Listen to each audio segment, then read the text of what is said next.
estamos de volta com o nosso convidado de hoje, o jornalista e escritor Francisco de Moraes Mendes. Bom, Chico, a grande homenageada, então, desse ano do FLI é Laís Corrêa de Araújo, não é?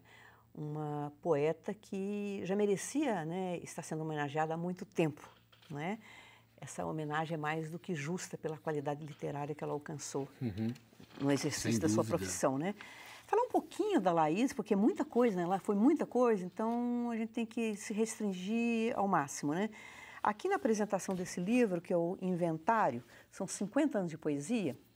O Inventário foi uma seleção, foi pela editora UFMG, né? É da editora UFMG, que é a publicação de vários livros da Laís, né? É, então no final tem um pouquinho, eu não vou ler tudo, claro, mas assim, fala que ela nasceu em Campo Belo.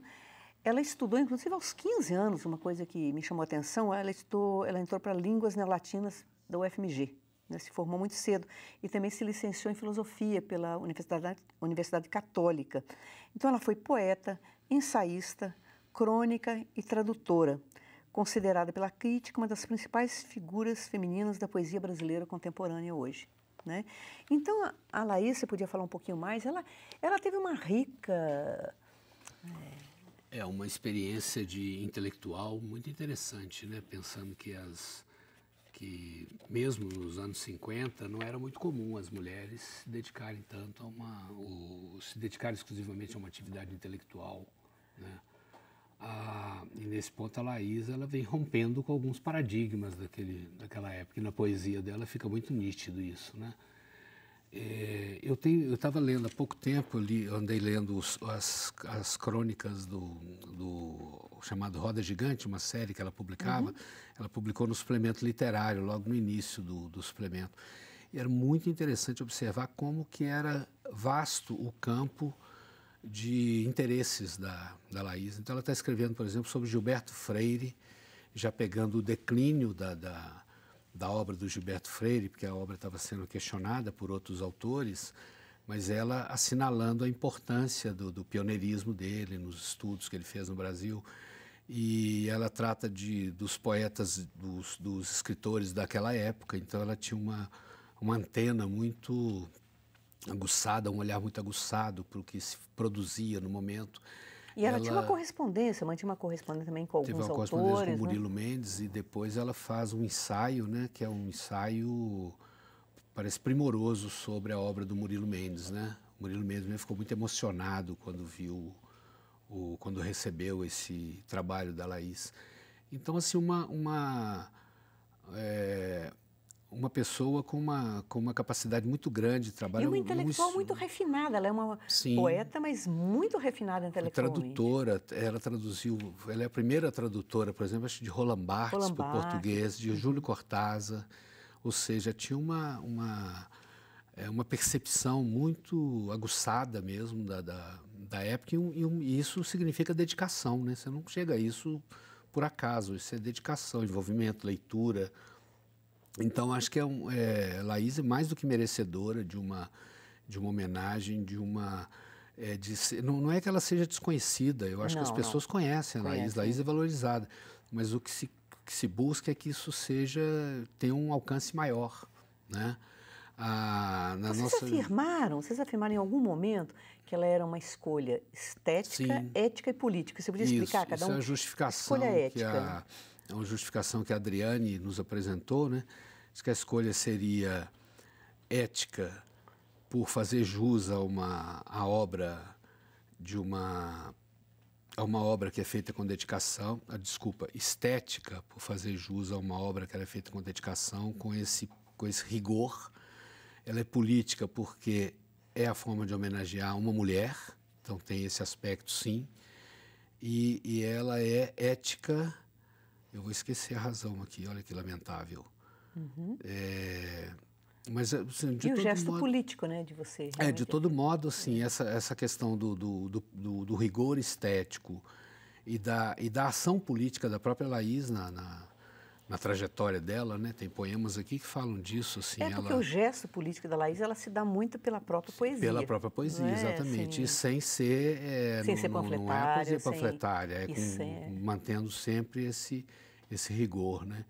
Então, acho que tudo ela é merecedora, ela conviveu na sua época, ela teve um diálogo com esses intelectuais brasileiros daquele momento, com os poetas, ou seja, ela estava ombro a ombro com o que se fazia de mais avançado na cultura brasileira também, né? E sempre com esse olhar para o novo, né?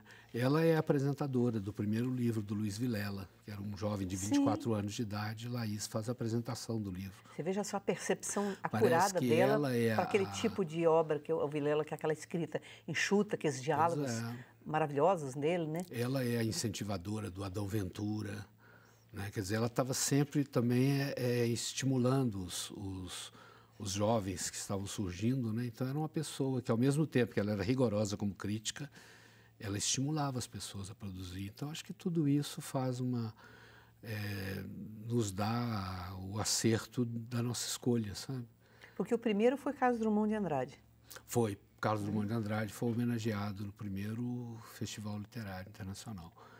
E agora, com Laís, a gente acho que avança com relação a isso também, de sempre buscar alguém que tenha dado uma contribuição efetiva e interessante para a cultura brasileira e que mereça ter visibilidade, ter mais visibilidade do que tem, que às vezes é restrito a pequenos grupos, né, de leitores. Eu fico até impressionada, eu fico até me Temos sentindo outros autores quase nessa um pouco condição. culpada, sabe, Chico? Assim, fiquei pensando, gente, como que a Laís escapou do meu radar enquanto feminista? Porque nos anos 80 eu buscava muita expressão feminina, não é? Seja na música, nas artes plásticas, como feminista eu fazia disso um exercício constante.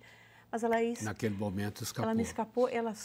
Um dos últimos livros dela, que já tem inclusive uma dicção feminista bem acentuada, aí eu vi alguma coisa. Mas porque eu acho que o radar da gente também ele é influenciado pelas outras coisas. Você não pode simplesmente sair procurando. Onde que você procura? Na mídia.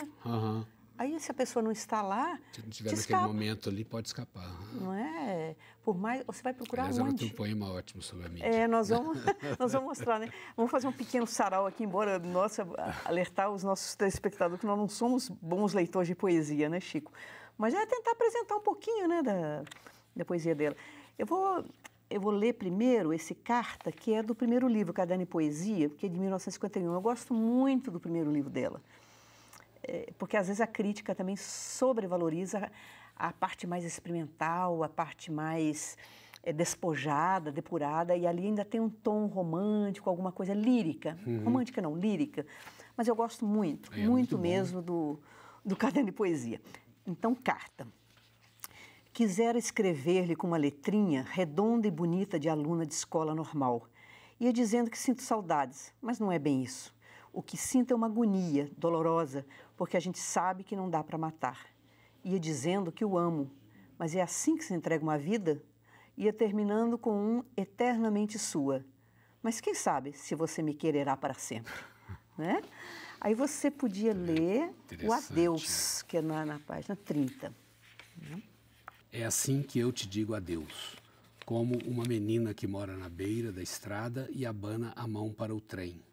Apenas te vi e te digo adeus porque não apanho rosas. Esse final é inusitado, né? Depois você tem o Cantochão, que é prêmio de Cidade de Belo Horizonte, mas é muito difícil. O prêmio Cidade de Belo Horizonte. Isso, eu acho que é o Cantochão, né? Sim. 67. Isso. Mas esse é mais difícil ser lido, não que ele seja difícil. Ele é mais difícil ser lido. Longos, né? São poemas mais longos. Para a televisão já fica... Eu acho que decurso de prazo, profissão de esposa, Chico, você podia ver na página 130, onde ela atinge, assim, é 1988, ali já tem uma leitura bem feminista das coisas. Esse é do livro Decurso de Prazo, É. Profissão de esposa. Cala-te, burguesa, e serve à minha mesa. Cala-te, madama, e serve-me na cama. Cala-te, obesa, e deixa a luz acesa. Cala-te, obtusa, e chama a minha musa. É muito crítica, né? É uma ironia, e é uma ironia fina, assim, né? Não é sarcasmo, não é... É uma ironia sutil, fina. Principalmente o último, que eu acho, quando ela chama obtusa para chamar musa, quer dizer, você é obtusa, mas a minha musa você que chama, né? Assim, e eu gosto desse. Alguém procurando musa nessa altura do campeonato. Né? Esse é o mais interessante. Assim, não é? O irônico, né? Eu gosto muito desse aqui também, Chico. O versículo 100. Em verdade vos digo, Nem todo aquele que sobe ao templo e bate no peito dizendo poesia, poesia, entrará no reino da mídia. Eu acho isso de uma ironia, assim, fantástica, né, assim. Mas era uma percepção... Realmente. Então, a gente vê que o percurso dela é sempre em busca dessa depuração. Por isso que eu brinquei que vocês têm alguma coisa em comum, porque tem essa busca da depuração que ela foi conseguindo de uma forma brilhante, né, na obra dela. Mas, enfim, é isso. Então, teremos uma obra que aparentemente é pequena, né? Mas é de um tamanho excepcional, assim. Eu costumo dizer que esses livros são aqueles livros que crescem para dentro.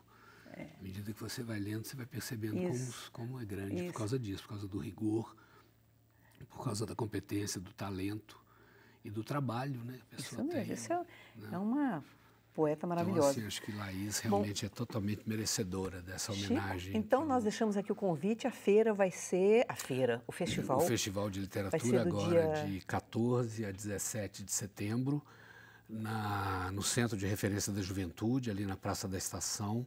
O prédio fica à esquerda de quem chega de frente para a praça, para a estação, né?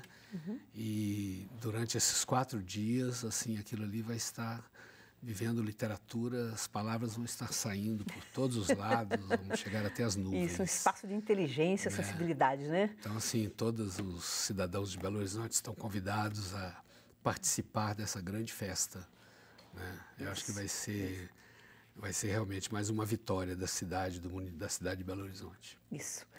Bom, queria muito te agradecer você ter vindo, foi muito bom encontrar com você depois de tanto tempo. Eu que agradeço também a oportunidade de poder falar aqui sobre o festival, poder falar sobre mim e sobre a Laís, que eu acho que é a nossa grande figura desse momento agora, é a Laís Corrêa de Araújo. Isso. E gostaria de agradecer a você que nos acompanhou até agora, essa nossa conversa, sempre renovando o convite, né? Sexta-feira, às 2h15 da tarde. Até lá.